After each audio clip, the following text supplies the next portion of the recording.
नमस्कार, मैं जितेंद्र चतुर्वेदी।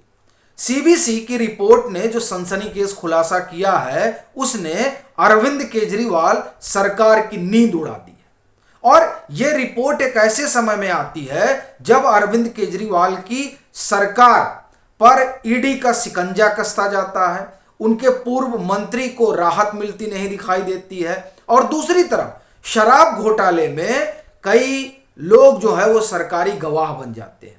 तो ऐसी परिस्थिति जब अरविंद केजरीवाल और उनकी सरकार संकट से जूझ रही हो, ऐसे दौर में जब सीबीसी की रिपोर्ट आती है तो जाहिर तौर पर सरकार के भीतर कौतूहल बढ़ जाता है, हलचल बढ़ जाता है, क्योंकि ये जो रिपोर्ट है यह अरविंद केजरीवाल सरकार के दूसरे घोटाले से जुड़ी हुई है। और यह घोटाला तो सीधे सीधे जो केजरीवाल सरकार का दिल्ली मॉडल है उस पर कुठाराघात है। क्यों? क्योंकि ये शिक्षा से जुड़ा हुआ है, यानी क्लासरूम घोटाले की हम लोग बात कर रहे हैं। और ये घोटाला तब सामने आया था जब ये 2020 में विधानसभा का चुनाव होना था दिल्ली में। उसके ठीक कुछ रोज पहले, कुछ महीने पहले मुझे लगता है कि भाजपा ने उठाया था और फिर भाजपा के जो नेता उठाए थे उनके ऊपर अवमानना का केस भी हो गया था। और तब तत्कालीन जो शिक्षा मंत्री थे मनीष सिसोदिया, उन्होंने किताब भी लिखी थी अपने उस शिक्षा मॉडल पर। चूंकि ये जो भाजपा ने आरोप लगाया था वो जाहिर तौर पर उस आरोप ने इनके शिक्षा मॉडल की पोल खोल दी थी। तो अब उस पोल पर पर्दा कैसे डाला जाए तो किताब लिखी गई। वो अभी भी आप जाकर देखेंगे तो अमेजन पर मौजूद है, वो जो मनीष सिसोदिया ने पुस्तक लिखी थी।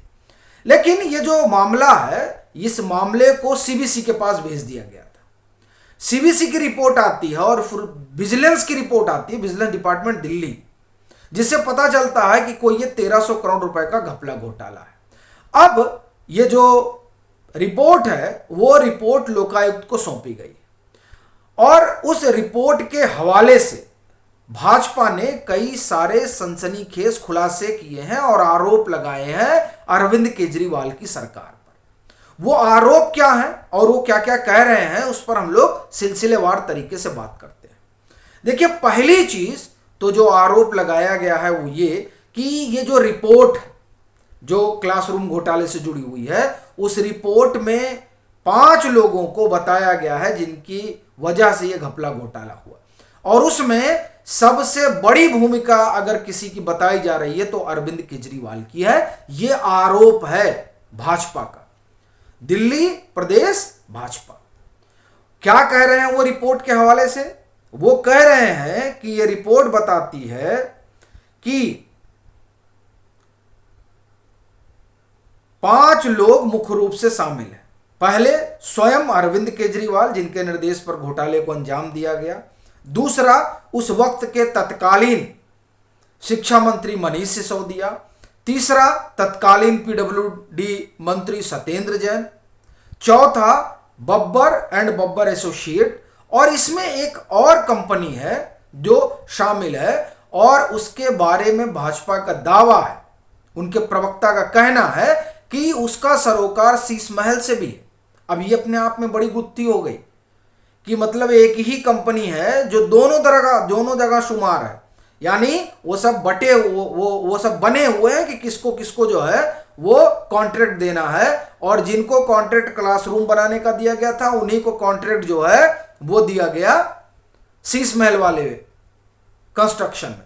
इसमें एक चीज और वो बताते हैं कि ये जो रिपोर्ट है, ये रिपोर्ट कहती है कि दरअसल टुकड़ों में जो है वो टेंडर दिया गया। चूंकि ये बड़ा जो है अमाउंट था और इसमें कहा जा रहा है कि 1000 करोड़ से ऊपर का जब 100 करोड़ से ऊपर का जब मसला रहता है, माफ करिएगा, 100 करोड़ से ऊपर का जब मामला रहता है तब उसमें कैबिनेट की मंजूरी लेनी पड़ती है और फिर ये उप राज्यपाल के पास भेजा जाता, नहीं फिर एलजी के पास जाएगा। लेकिन केजरीवाल के कहने पर पूरे प्रोजेक्ट को 16 छोटे छोटे भागों में बांट दिया गया और यह पूरा प्रोजेक्ट 19 अक्टूबर 2015 को तत्कालीन पीडब्ल्यूडी मंत्री सत्येंद्र जैन द्वारा अप्रूव कर दिया गया। इसमें वो और क्या कहते हैं, और ये सारी बात रिपोर्ट के हवाले से भाजपा ने कही।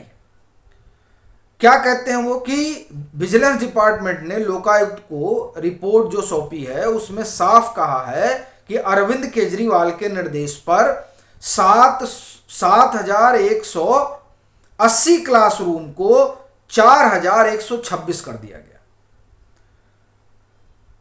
लेकिन पैसे में कोई कटौती नहीं हुई। फिर आगे वो क्या कहते हैं, सीबीसी की रिपोर्ट के हवाले से वो बताते हैं कि सेमी स्ट्रक्चर कमरा बनवाने के लिए केजरीवाल सरकार ने 32 लाख रुपए खर्च कर डाले, जबकि भाजपा जब नगर निगम में थी तो परमानेंट स्ट्रक्चर 9.5 लाख रुपए प्रति कमरा बनवाया था।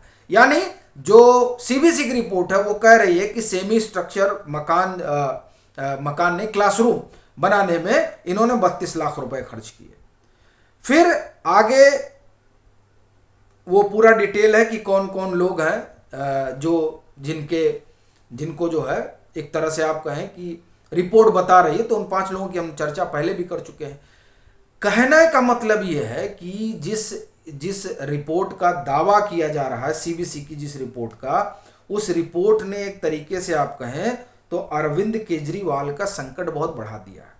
और आपको बताऊं, ये जो विजिलेंस की रिपोर्ट थी, अब लोकायुक्त उस पर जांच पड़ताल करेंगे तो तमाम चीजें निकल कर आएंगी। देखिए, ये विजिलेंस की जो रिपोर्ट है, ये जब सीबीसी की रिपोर्ट आती है तो विजिलेंस भी अपनी एक रिपोर्ट तैयार करती है उसके आधार पर, और उस रिपोर्ट में जो कहा गया है मैं वो भी आपको सुनाता हूं।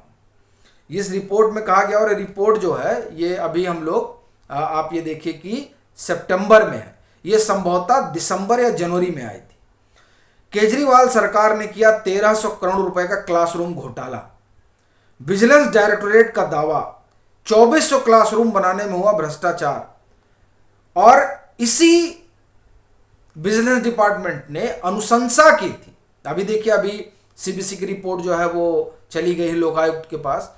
इस विजिलेंस डिपार्टमेंट ने ये कहा था कि इसकी जांच जो है वो किसी हायर अथॉरिटी से होनी चाहिए, और तब जाकर, तो हायर अथॉरिटी मतलब वो सीबीआई जांच होनी चाहिए। ये क्या था इसमें मैं आपको बताता हूं। ये दैनिक भास्कर की खबर है। दिल्ली सरकार के विजिलेंस डिपार्टमेंट, अभी हम आपको सीबीसी की बात बता रहे थे, अब हम आपको विजिलेंस डिपार्टमेंट का बता रहे हैं। सीबीसी की जो रिपोर्ट आई थी वो विजिलेंस डिपार्टमेंट के पास गई, फिर विजिलेंस डिपार्टमेंट ने जो देखा मैं उसको वो बता रहा हूं। विजिलेंस डिपार्टमेंट ने राजधानी के स्कूलों में बड़े घोटाले का दावा किया है। विभाग का कहना है कि दिल्ली के 193 सरकारी स्कूलों में 2405 क्लासरूम बनाने के दौरान केजरीवाल सरकार ने जमकर भ्रष्टाचार किया। आगे वो कहते हैं कि 1300 करोड़ रुपए के घोटाले की रिपोर्ट मुख्य सचिव को सौंप दी गई है। अब आप देखिए कि ये मामला जो है ये बहुत बड़ा हो गया है, और ऐसी स्थिति में अब इनके लिए संकट जो है वो बहुत बढ़ गया। अभी आप देखिए, इसमें एक चीज आपको और बताता हूं। सीबीसी ने 17 फरवरी 2020 की एक रिपोर्ट में पीडब्ल्यूडी के दिल्ली सरकार के स्कूलों में हुए भ्रष्टाचार को बताया था। विभाग ने रिपोर्ट भेजकर डिपार्टमेंट ऑफ विजिलेंस से जवाब मांगा था, लेकिन आम आदमी पार्टी सरकार ने 2.5 साल तक इस मामले को आगे नहीं बढ़ाया।